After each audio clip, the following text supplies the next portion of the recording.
Olá, turma, bom dia. Aqui nós vamos gravar a nossa videoaula número 7, ou a nossa sétima aula, atividade prevista para terça-feira, dia 27 de abril. Tá? Essa data aqui nós iniciamos com uma atividade de matemática, né? São situações, problemas. Tá? Na verdade, é uma situação, problemas com 4 perguntas, com 3 perguntas, melhor dizendo. Então, a situação diz o seguinte: haverá uma apresentação de música no auditório da escola para a abertura do campeonato esportivo. No auditório há 360 poltronas arrumadas em filas. E em cada fila tem 15 poltronas, ou em cada fila há 15 poltronas. Responda em seu caderno. Letra A. Quantas filas de 15 poltronas podemos formar com 60 poltronas? B. E com 300 poltronas, quantas filas de 15 poltronas formaríamos? E com 360, quantas filas de 15 poltronas formaríamos? E, então você tem o total de poltronas, e aqui são 3 perguntinhas. Primeiro você faz só com 60, depois faz só com 300, depois calcula com 360. Tá? E você vai saber como ficará organizado lá o auditório para a apresentação. Atividade matemática é apenas essa, tá bom? E aí nós temos também uma atividade que ela está dentro de língua portuguesa e ciências, tá? Ela trabalha com as 2 disciplinas. Primeiro tem um texto aqui, ó, a importância de prática de exercícios físicos. O texto diz o seguinte: a obesidade infantil aumentou 5 vezes nos últimos 20 anos no Brasil. Alerta a nutricionista Silvia Elizabeth Sarno, de São Paulo. Isso é grave, pois a obesidade relaciona-se a vários problemas de saúde, explica a nutricionista. Um dos fatores que causam a obesidade infantil, segundo Silvia, é o aumento do consumo de alimentos que possuem elevado teor de gorduras e calorias. Exemplos são os sanduíches gordurosos com maionese, as frituras, com as batatinhas, os chocolates e etc. Além disso, continua a nutricionista, o sedentarismo, devido a muitas horas na frente da televisão, também tem grande influência no surgimento da obesidade, pois a diminuição da atividade física leva ao menor gasto energético. De acordo com o médico Fábio Ancona Lopes, vice-presidente da Sociedade de Pediatria de São Paulo, a obesidade infantil já atinge cerca de 10% das crianças brasileiras. Hein? Aqui no texto, criançada, fala um pouquinho sobre, quando ele fala do sedentarismo, ele se refere à televisão, mas hoje em dia não é só a televisão. Muitas crianças deixam de praticar atividades físicas por causa do acesso à internet. Passam muito tempo na frente de telefones celulares ou computadores e acaba não praticando atividades físicas, o que é muito importante para a saúde da criança. Okay?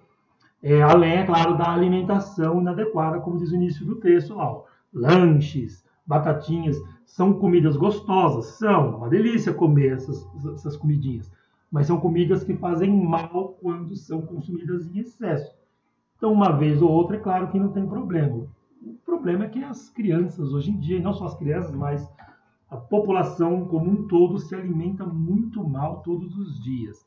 Então, dentro do possível, a gente tem que procurar sempre uma alimentação saudável, aliada a atividades físicas, né? Que é o que nós falamos em outras atividades.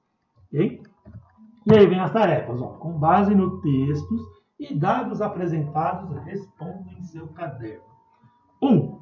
Segundo o texto, quais hábitos alimentares poderiam explicar o aumento do número de crianças obesas?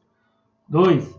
Para você, qual a importância de se realizar exercícios físicos? E 3. Você tem o hábito de praticar exercício físico? Se sua resposta for sim, liste quais exercícios você tem o hábito de praticar. 4. Qual a atividade física que você praticava antes da pandemia que você não pratica no momento? Exercício 5. Você ou alguém conhecido faz algum exercício físico indicado por um profissional da saúde? Depois do exercício 6, observe as imagens abaixo e escreva quais atividades, de alguma maneira, não favorecem a nossa saúde, porque podem gerar obesidade. E aqui nós temos uma criança jogando videogame, uma criança no celular e uma criança correndo pelo jardim com uma pipa na mão. Então, qual dessas atividades não favorece a saúde? Tá? Porque pode gerar a obesidade. Interessante falar aqui, quando a gente se refere à obesidade, a gente não está falando de pessoas que são taxadas, né, pejorativamente como gordas, não é isso? Às vezes existem pessoas que parecem que têm um corpo definido, podemos dizer assim, mas que sofrem de obesidade. Porque a obesidade lá é a taxa, né, é o índice de massa corporal aliado à gordura. Quando a pessoa tem mais gordura do corpo do que deveria, sem ser necessariamente uma pessoa taxada como uma pessoa pejorativamente gorda, ela pode ter obesidade.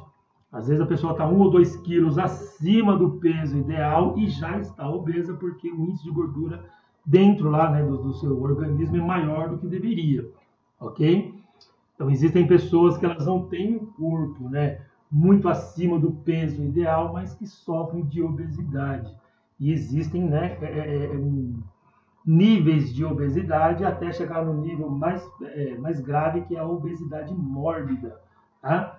E é considerado doença, tá bom? A pessoa tem que tomar cuidado porque isso afeta outros problemas, como, por exemplo, problemas no sistema circulatório, né? Pressão sanguínea, problema no coração, entre outras coisas, tá bom? Então, mesmo que a pessoa ela se sinta, né, um pouquinho mais leve ou mais magra, é importante ela tomar cuidado, é importante ela observar, porque mesmo se achando magra, ela pode ter problema de obesidade. É algo que nós temos que controlar aí frequentemente, tá bom? Exercício 7, em uma fase de pandemia, onde o isolamento é prioridade, quais exercícios eu posso praticar em um espaço pequeno, dentro de casa? Então você não pode sair de casa, às vezes seu quintal é pequeno, não dá para fazer tantas coisas no quintal. Então pensa aí quais atividades, né, físicas, quais exercícios você poderia praticar dentro de casa ou no espaço pequeno, caso o seu quintal seja pequeno. Tá? Exercício 8, veja abaixo alguns exemplos de atividades que podem ser praticadas dentro de casa ou no quintal. Tá? Então esse primeiro guri aqui, aparentemente ele está dançando. Tá? Aí tem a menininha aqui pulando corda e duas crianças aqui, uma menina e um menino, brincando de amarelinha. Tá? E aí dessas atividades apresentadas, quais você já praticou ou tem vontade de praticar? Certo? E é isso.